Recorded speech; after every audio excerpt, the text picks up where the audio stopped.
জমি ভরাট করা হচ্ছে, বিভিন্ন জায়গায় অবৈধ নির্মাণ করা হচ্ছে, তার প্রেক্ষাপটে দাঁড়িয়ে আমাদের এই রাজ্যের শাসক দল তাদের ভূমিকাটা কি রয়েছে, যেই তথ্যগুলো আপনাদের সামনে আমরা তুলে ধরছি সেই তথ্য অন্ততপক্ষে সেখানকার মানুষজন তারা দিচ্ছেন। কারণ তারাও পরিষ্কার করে বলছেন যে এখানে একটা সময় ছিল জলা জমি। একদিকে যেমন প্রকৃতির ভারসাম্য নষ্ট করা হচ্ছে, ঠিক তার পাশাপাশি সাধারণ মানুষের প্রাণ নিয়ে রীতিমতন ছেলে খেলা চলছে। একেবারে নীরব দর্শকের ভূমিকায় রয়েছে রাজ্যের পুলিশ প্রশাসন। পরিবেশ আইন ভঙ্গ করা হতে পারে বিরাট শাস্তি, তদন্তে অভিযোগ প্রমাণ হলে হতে পারে জেল, অভিযোগ প্রমাণ হলে দিতে হবে জরিমানা, অভিযোগ প্রমাণ হলে ভাঙতে হবে সেই নির্মাণ। একবারে স্পষ্ট নির্দেশ কলকাতা হাইকোর্টের তরফ থেকে দেওয়া হয়েছে।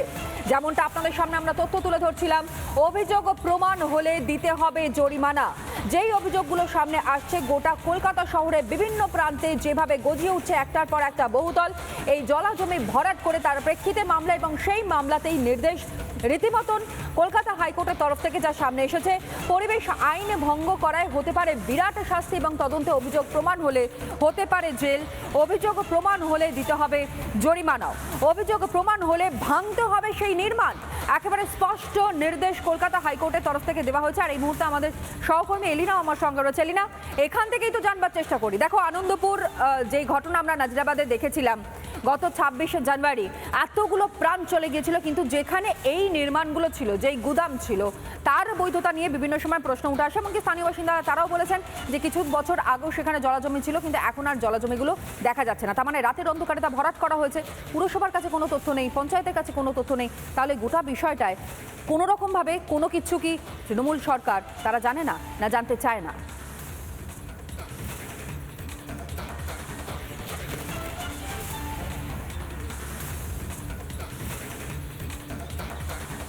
একেবারেই তনয়া, দেখো, 1 মাস কেটে গিয়েছে আনন্দপুর এই নাজিরাবাদের এই ঘটনা, এই অগ্নিকাণ্ডের ঘটনায় যে প্রথম পয়েন্টটা এসেছিল সেই পয়েন্টটাই হচ্ছে জলাভূমি বুঝিয়ে এখানে একের পর এক গোডাউন তৈরি করা হয়েছে।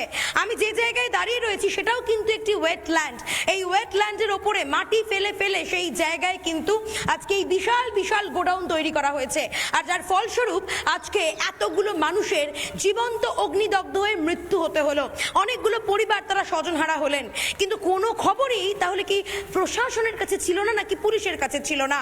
কলকাতায় এই ঘটনা নতুন নয়। আনন্দপুর, চৌবাগা, মুকুন্দপুর, নয়াবাদ, নাজিরাবাদ বিভিন্ন এলাকাতেই কিন্তু এরকম জলাভূমি বুঝিয়ে বেআইনিভাবে দখলদারি করে নির্মাণ কাজ চলছে।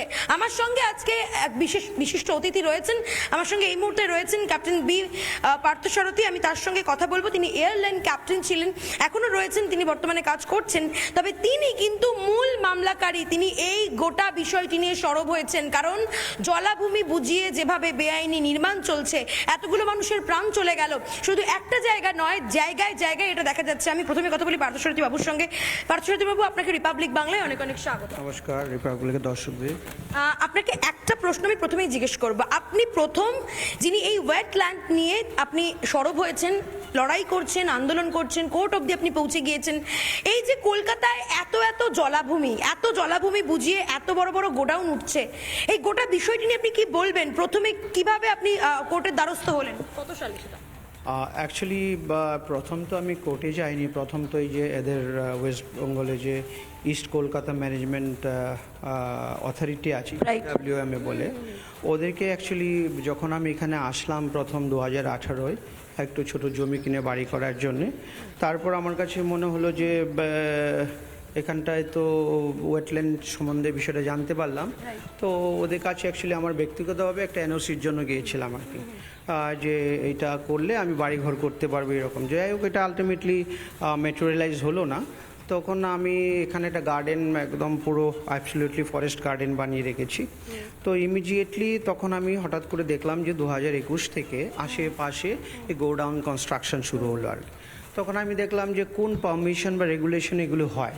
দেখলাম কোথাও এই রেগুলেশন পারমিশন নেই এবং অ্যাপ্রুভালও নেই। তো এখান থেকে অ্যাকচুয়ালি শুরু হলো বিষয়টা। তো প্রথম চিঠি তো ওদেরকেই করলাম, ভাবলাম ডিপার্টমেন্ট হয়তো জানে না, নজরও নেই, ডিপার্টমেন্টে লেখা হলো, বাট ডিপার্টমেন্ট অ্যাকচুয়ালি অবজার্ভ করলাম যে অ্যাকচুয়ালি ওরা সেরকম কোনো রেসপন্স করে না। তারপর আমি ব্যক্তিগতভাবে, তখনকার দাদেন মিনিস্টার ছিলেন মিসেস ডক্টর রত্না দে নাগ, ওনার সাথে ব্যক্তিগত দেখা করে পিটিশন দিলাম। উনিও এনকারেজ করলো বিষয়টা যে ঠিক আছে আমি দেখছি।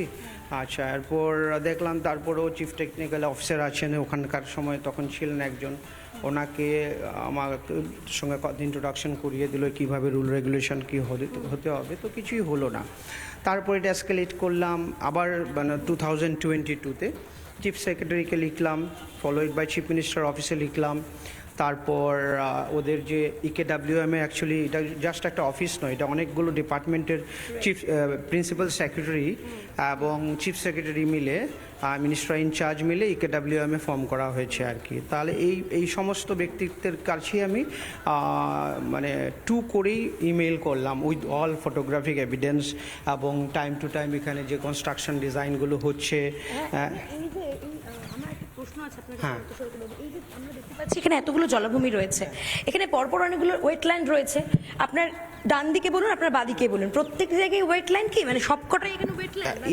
এই যে নাজিরাবাদটা অ্যাকচুয়ালি হচ্ছে কি এইটা করিমপুর মৌজার আন্ডারে, এটা করিমপুর মৌজার আন্ডারে। তো করিমপুর মৌজাটা কিন্তু ওয়েটল্যান্ডের মধ্যে যতগুলি মৌজা ডিক্লেয়ার করা আছে, ডিমার্কেশন করা আছে আর কি, এটা করিমপুর মৌজা ওটার মধ্যেই পড়ে। আর এই যে এলাকাটা আপনি দেখছেন এটা হচ্ছে JL2 মানে আন্ডার করিমপুর মৌজা। এই এলাকাটা সম্পূর্ণ ডেডিকেটলি ওয়েটল্যান্ড কনজারভেশন সাইট। তো এর মধ্যে কিছু জমি আছে যেগুলো সেটেলমেন্ট এরিয়া, বাট গভর্নমেন্টের স্পেসিফিক ডাইরেকশন আছে সেটেলমেন্ট এরিয়াতে অনলি রেসিডেন্সিয়াল পারপাস লোকজনরা থাকতে পারবে, but semi commercial and full commercial construction. একদমই, অর্থাৎ একটা বিষয় স্পষ্ট হচ্ছে, নানা ধরনের কন্টেন্ট দেখার জন্য লাইক করুন, শেয়ার করুন আমাদের ফেসবুক পেজ, সাবস্ক্রাইব করুন আমাদের ইউটিউব চ্যানেল, পাশাপাশি অন্যান্য ব্রেকিং নিউজের জন্য অবশ্যই চোখ রাখুন রিপাবলিক বাংলায়।